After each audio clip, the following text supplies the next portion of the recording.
Even the most unobservant person can't fail to have noticed the return of vinyl records from the wilderness. In recent years, the market for these has exploded. So the question today is the same thing going to happen to reel-to-reel? Now, the only reason I'm addressing this is because in 2015, the Verge website published an article entitled "Reel-to-Reel Tape is the New Vinyl." So the question is it? And what exactly did they mean by that? Well, it's quite a complicated answer, as you'd expect. For a start off, you're not going to be able to go into a shop anytime soon and buy a new pre-recorded reel-to-reel tape over the counter. However, reel-to-reel tape is enjoying a bit of its own mini resurgence amongst the very high-end hi-fi community.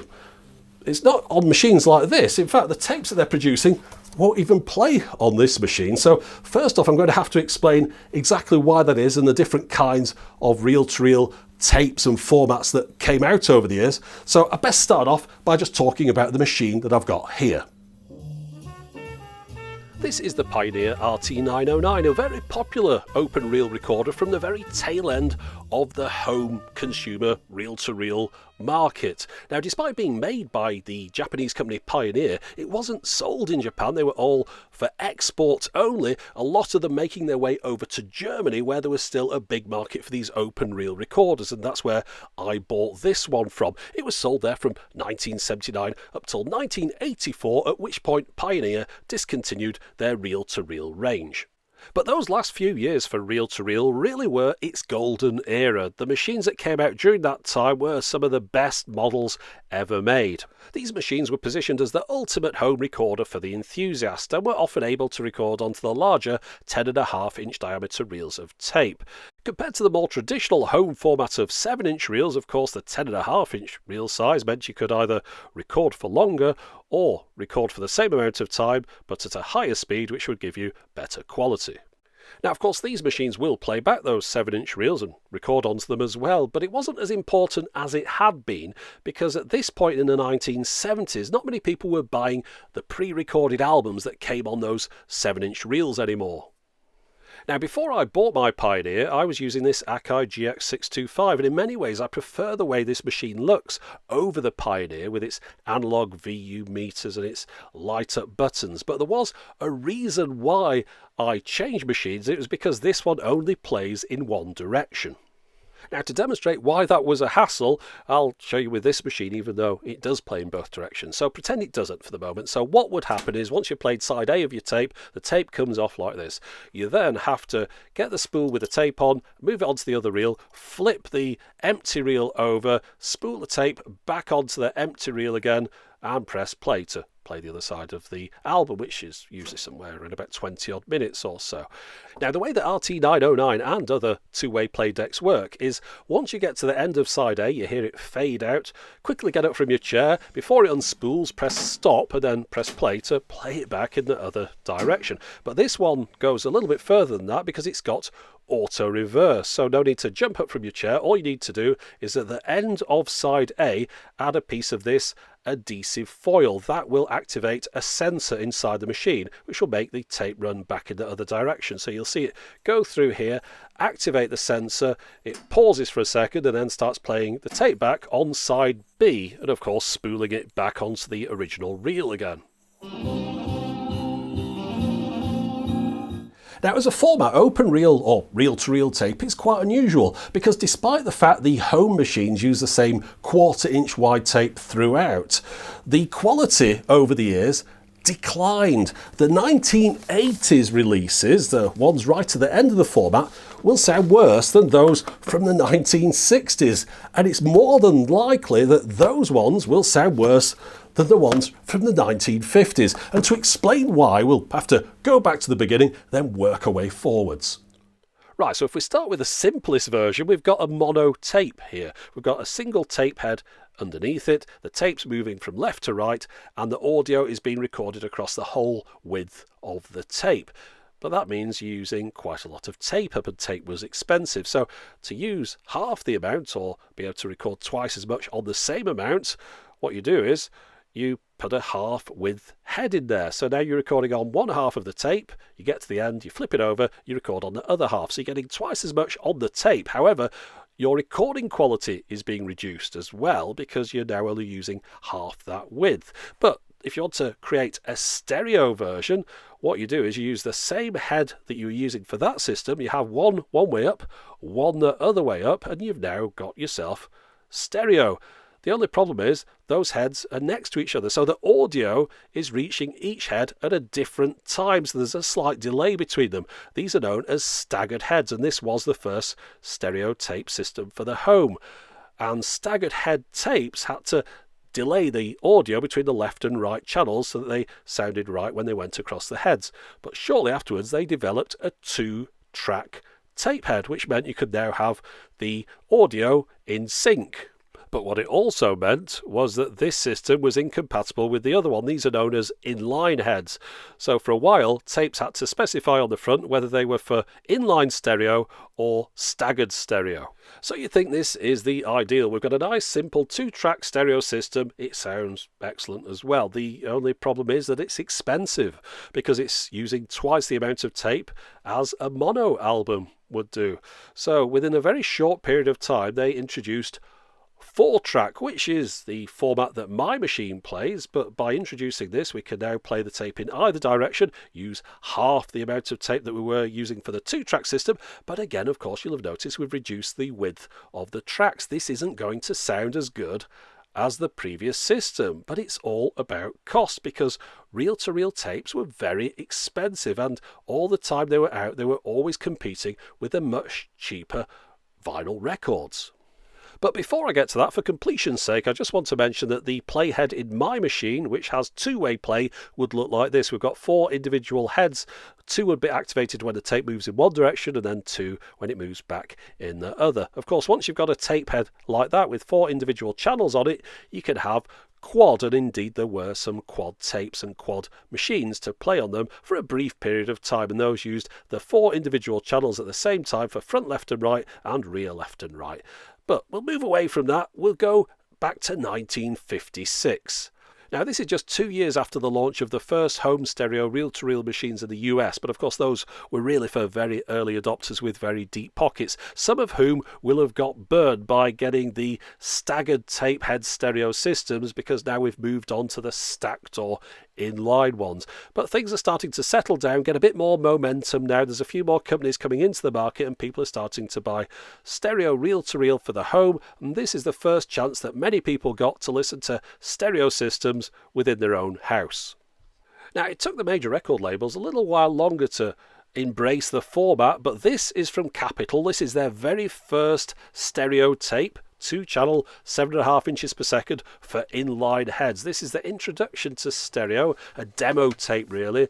It's ZA1, it's the very first one from 1957, and as is common with a lot of these stereo demo tapes, it contains various sound effects as well as short snippets of some other recordings. You can see the various recordings are on either side of this label here, although the tape is all on one side because of course it's a 2-channel tape, so it just runs from left to right, and it's only quite short as well because it's run at 7.5 inches per second. But I can't play it on my reel-to-reel machine because that's a 4-track tape machine, so I've had to get myself a new machine so I could demonstrate this to you. But not just for this though, I'll show you something else in a moment, but I've got a Revox B77 Mark II.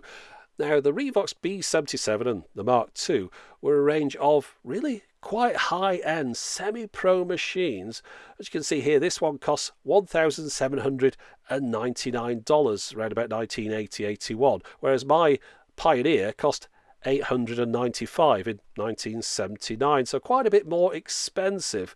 And the B77 Mark II was available in a lot of different specifications. You could have 4-track, you could have 2-track at different speeds. I've got a 2-track machine here, and what I'm going to do, I'm going to play you some samples from this tape, just a short amount, but I want to mention to you beforehand that there's a massive dynamic range on here. It goes from very quiet to very loud, so if you've got headphones on, I've warned you. Now, let's just have a listen for a minute. Ladies and gentlemen, it's 1 minute to midnight on New Year's Eve in Times Square. Listen to the roar of that crowd.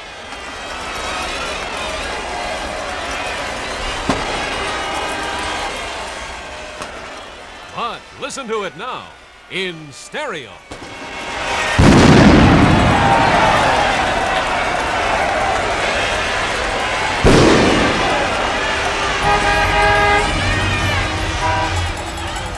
The sound of New Year's Eve in stereo. The vivid sound of reality itself. The next example of stereo in action takes us to the neighborhood bowling alley. Okay, fellas, set 'em up, please. Look out, everybody. Here we go.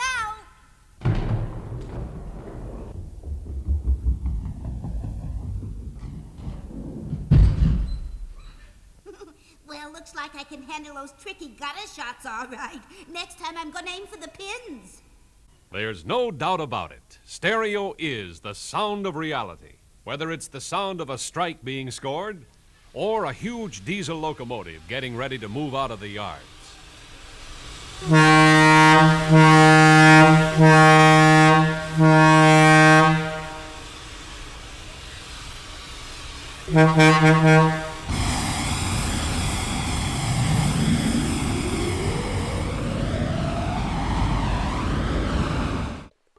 Well, that should have woken a few people up. You don't hear dynamic range like that anymore. And I've got to reiterate that that tape is 60 years old. It's from 1957 and it still sounds as good as that. So why didn't reel-to-reel take over the home? Well, your answer is because the next year, 1958, they introduced stereo records. And stereo records were considerably cheaper than stereo reel-to-reel recordings, which is why they kept trying to make them cheaper by splitting the tape in half, making it from 2 to 4 track. In this report from 1959, they mentioned that the stereo phonograph record player sales for 1958 accounted for 25% of the US market, but stereo records themselves only accounted for 5% of retail sales. So it's still very early days for the stereo record. Now, at this point, things look a little bit rosier for reel-to-reel tapes. 70% of tape recorders produced during 1958 were stereo models. However, it's really just a drop in the ocean. There were only 1.9 million tape recorders in people's homes at the end of 1958, as opposed to 29,900,000 record players. And whilst they'd sold 410,000 tape recorders in 1958, they'd sold 4.1 million record players. So really, once stereo record players had started to take hold, reel-to-reel just could not keep up, and people tended to use their tape recorders for recording rather than playing back pre-recorded albums.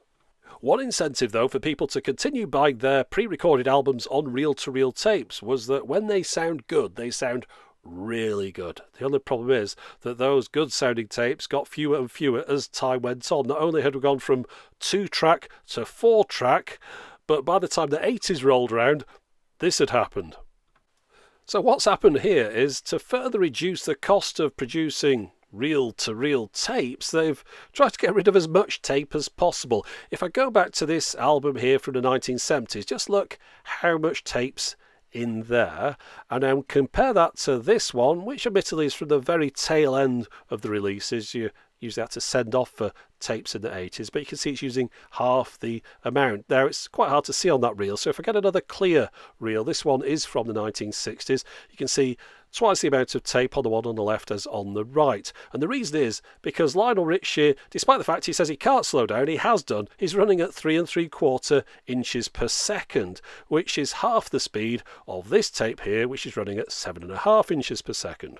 And despite what the adverts might say, if you slow a tape speed in half, you're going to notice a significant reduction in sound quality and an increase in background hiss.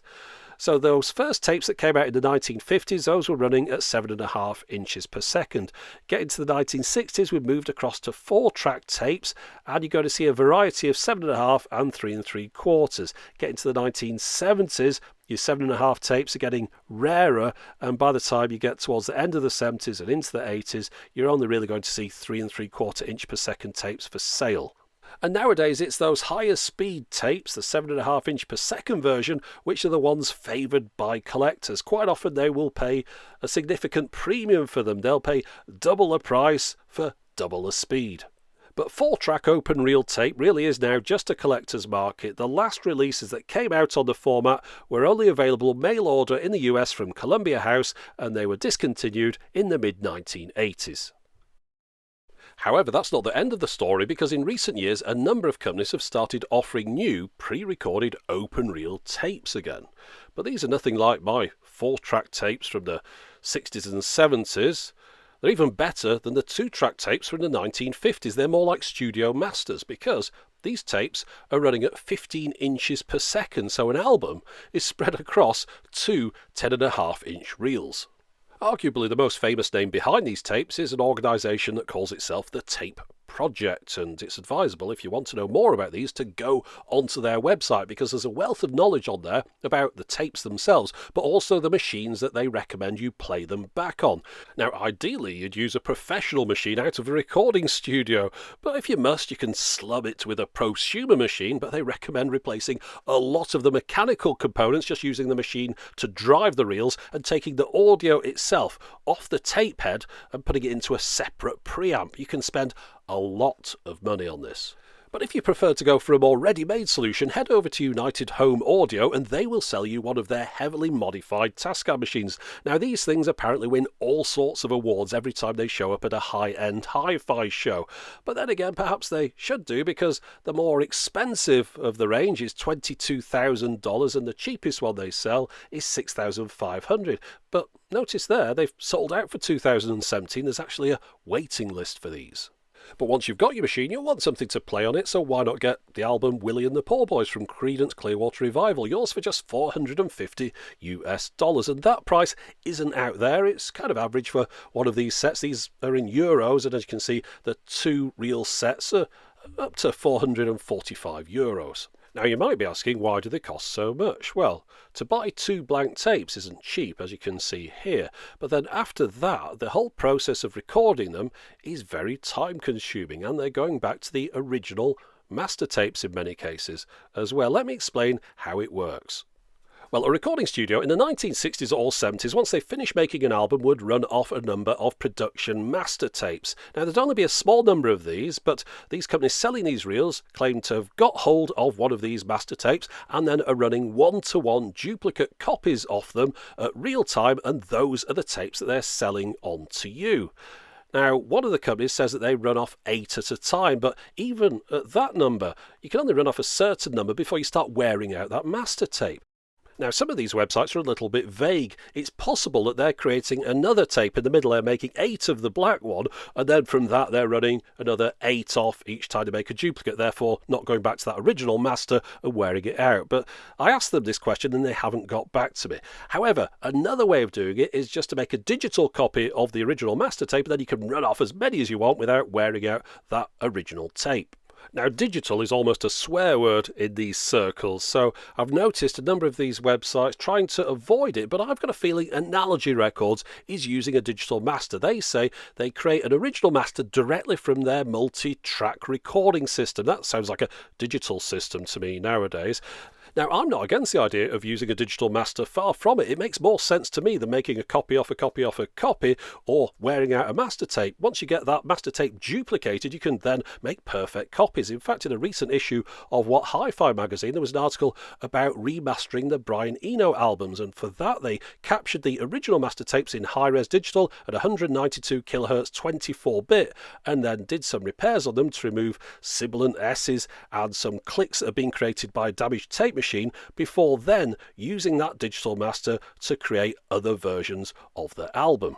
But regardless of how these 15 inch per second tapes have been mastered, it's time for me to now try playing one. Now, I mentioned earlier on there was another reason why I bought this particular machine, and the reason is because this one does a speed of 15 inches per second. Someone has spec'd it up, presumably for studio work. Now, when I bought this, someone had replaced all the capacitors in it as well, so it's as good as it's going to get, really. On the back here, you'll notice there's a sticker that says 2-track CCIR. CCIR is the equalization. Now, tapes like this used NAB equalization, whereas when you get above 15 inches per second, it's advisable to use CCIR, which is also known as IEC.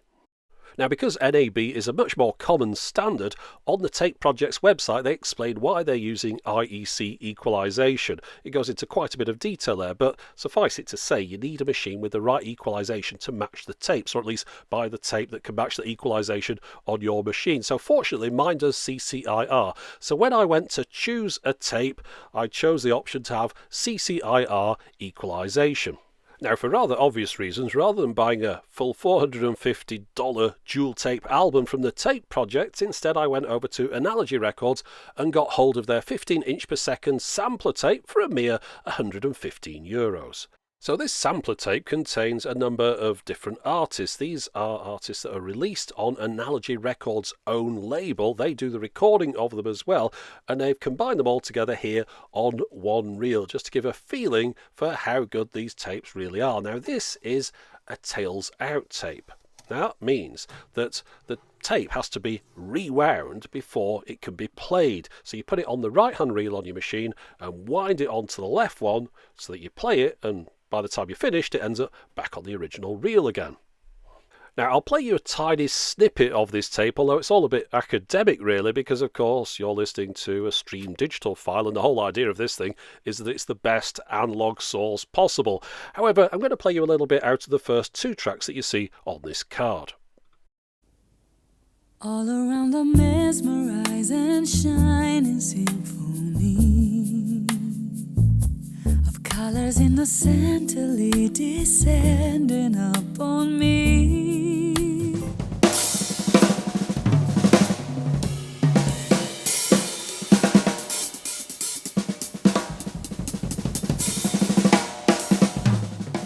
So there you go, that's proved absolutely nothing really, but from my end I've got to say it sounds excellent. Of course, I tried it with my best headphones, which I think was the best way to hear it, and it really does sound outstanding. Now, if you wanted to buy yourself a new reel-to-reel machine, well, nobody makes new ones. The company that I mentioned earlier on are actually refurbishing Tascam machines that stopped being manufactured back in 2004. Of course, they're doing a complete overhaul. It's not just a start-up job, but still, nobody's making new reel-to-reel machines. A couple of years ago, though, there was talk of Revox coming back with a new tape machine just for these 15-inch per second tapes as a playback-only device, and they were going to do that in conjunction with Horch House, which is one of the companies that offers the tapes for sale. Now, it was rumoured to cost a fortune, in the tens of thousands of dollars, but it was supposed to be out in the first quarter of 2017. And it's now the end of 2017, and there's been no mention of it for quite a while. The design concept images showed a very nice looking machine, which was only a playback device, but there's no mention of this anymore on the Revox site or on Horch House. However, I noticed this name on the design images, so I went on his website and there's no mention of it there either. So something's happened. I think the whole thing's been canned, but it would have been nice to have a new machine out, even if obviously I couldn't afford it. In fact, if you go on the Revox site, they did start selling reel-to-reel tapes again back in 2015, but if you go on the store now, it's not currently available. However, you can still get hold of tapes, which I think would be the ones they'd sell, from Horch House themselves. Now, just before we move away from this section, I have a feeling that I haven't gone into enough detail about how good this tape sounds. So in my opinion, which is the only one I've got, it sounds as good as anything that I have ever heard. If you ever get a chance to hear one of these 15-inch per second tapes, jump at it, because you'll be very impressed with it. But of course that then leaves just the one question.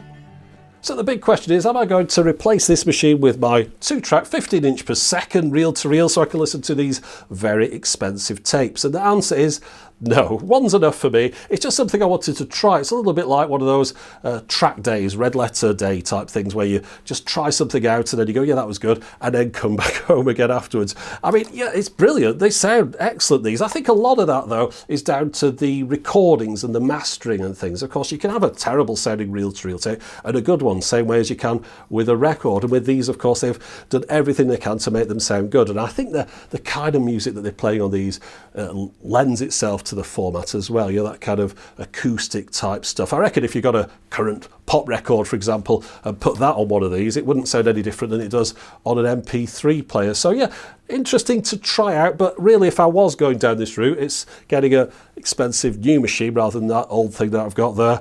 Buying £450 tapes every now and then. There's a very limited catalogue, of course, upgrading everything, the speakers and the amplifier and goodness knows what else. And then on top of that, how good is my hearing really? Would I be able to tell a difference? So yeah, an interesting thing to try out. If you're interested in learning more about any of the things in this video, there'll be links in the video description. Right, there's just one extra thing I want to mention before I go, and it's about subscribing to YouTube channels. And I'm not necessarily talking about my own here. This is just something that cropped up in the last week. I noticed I hadn't subscribed to a couple of channels that I've been watching now for years. And the reason I hadn't is because I'm automatically recommended the next video that channel produces because I've watched their previous one. So it's quite easy to miss out on clicking that subscribe button. In fact, one of those channels was the 8-Bit Guy, who you might be aware that we collaborated on a video in the past, and I'm a patron of his channel, and yet I hadn't subscribed to it. Of course, I've corrected that now on the channels I'd missed out on. So all I'm saying is just have a look through your own YouTube, and if there's a channel that you haven't subscribed to that you enjoy, just click that subscribe button because it does help them out. But that's it for the moment. As always, thanks for watching.